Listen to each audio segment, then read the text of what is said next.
Artificial intelligence eliminates several jobs for each job that it creates. This is what's been happening since AI's very inception, and this is what will continue to happen. Some people claim that AI creates as many jobs as it eliminates. This is false, and it is the purpose of this essay to prove that it is false.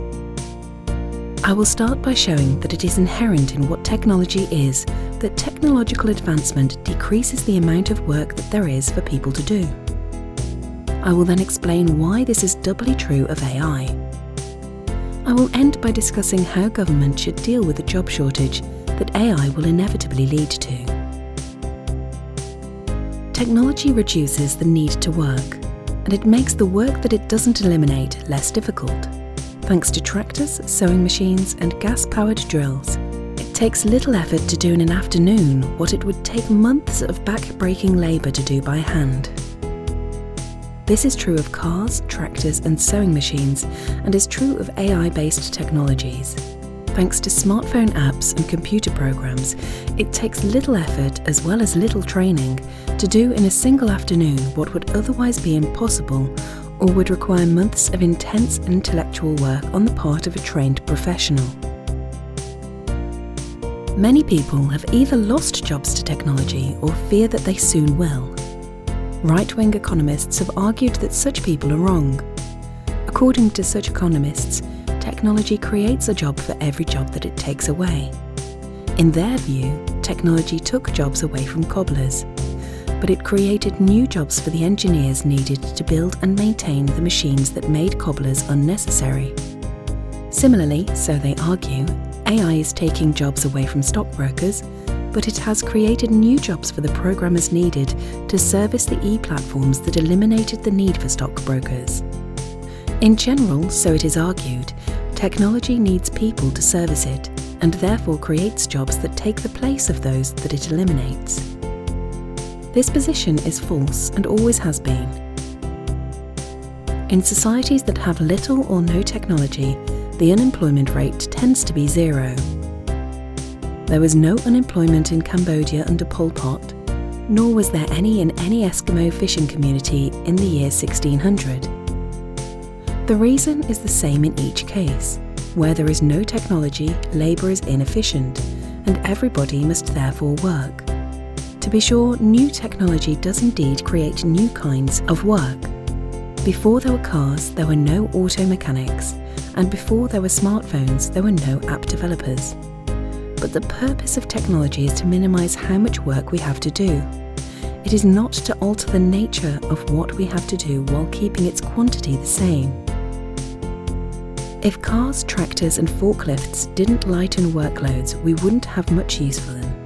Consequently, there is no truth whatsoever in the idea that technological advancement creates as much work as it eliminates. Why was such an absurd position ever argued for? The main reason is that economists who advocate this position want to minimise the amount of government interference in the economy.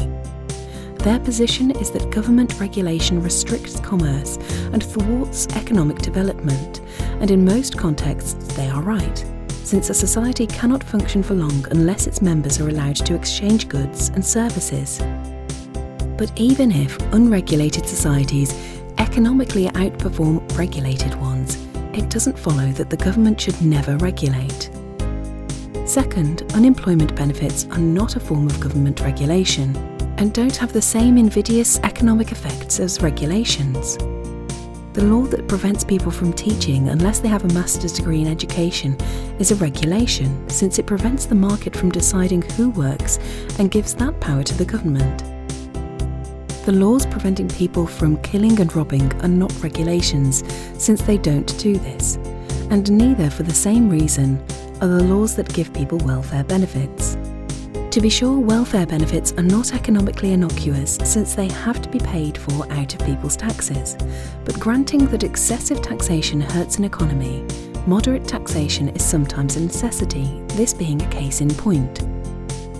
Technology has always eliminated jobs, but in times past the contrary position, though false, was at least defensible. Pre-AI technology did not run itself, and its effect was not so much to eliminate employment as it was to make employment less about physical labour and more about knowing how to operate labour-saving machines. When the tractor came into existence, agricultural work became much less about physical labour and that much more about knowing how to operate a tractor. But the story is very different when tractors are replaced by self-operating tractors, and when, more generally, machines are replaced by robots. True, people will still be needed to maintain those robots, but there will be very few such jobs in relation to the number of labour jobs lost. And those jobs will also require unusually high levels of training and intellectual acumen. In general, a slight improvement in technology creates massive gains in efficiency and a corresponding drop in the demand for a given person's labour. This is a cause for alarm if people are still required to work for food, lodging and other necessities, since new technology, especially AI-based technology, makes most people economically redundant. But it is not a cause for alarm if people are not forced to work for basic necessities. And thanks to the surpluses of wealth created by the very technologies that make most people economically redundant, there is no reason for most people to work. The standard response to this is that unless people are forced to work, they will become parasites and society will fall apart. But the truth is that most people right now are parasites. Most jobs are not necessary and cost society more than they are worth. Somebody who receives $20,000 in welfare is quite harmless. But a redundant police officer or government bureaucrat is not harmless since, unlike the welfare recipient, that person has power. This is not to say that all government employees and police officers are useless, but there is no way to create jobs for people without giving them at least some power. Even the lowliest and most unnecessary clerk can jam up legitimate business, and is likely to do so to make himself feel important. Creating jobs for unemployable people gives them the ability to prevent employable people from contributing, and it is therefore best simply to give them money for basic necessities. Ironically, the belief in right-wing economists that everyone should have to compete in the arena of commerce, with its consequent refusal on the part of the government to give welfare to people who simply cannot do so, leads to the creation of vast numbers of jobs that benefit nobody, including those who have them. I therefore suggest that a universal welfare policy be instituted. In this, I am in agreement with many distinguished people, including economically informed right-wing figures such as Richard Nixon, who was one of the first public figures to advocate such a policy, as well as technology-wise left-wing figures such as Mark Zuckerberg.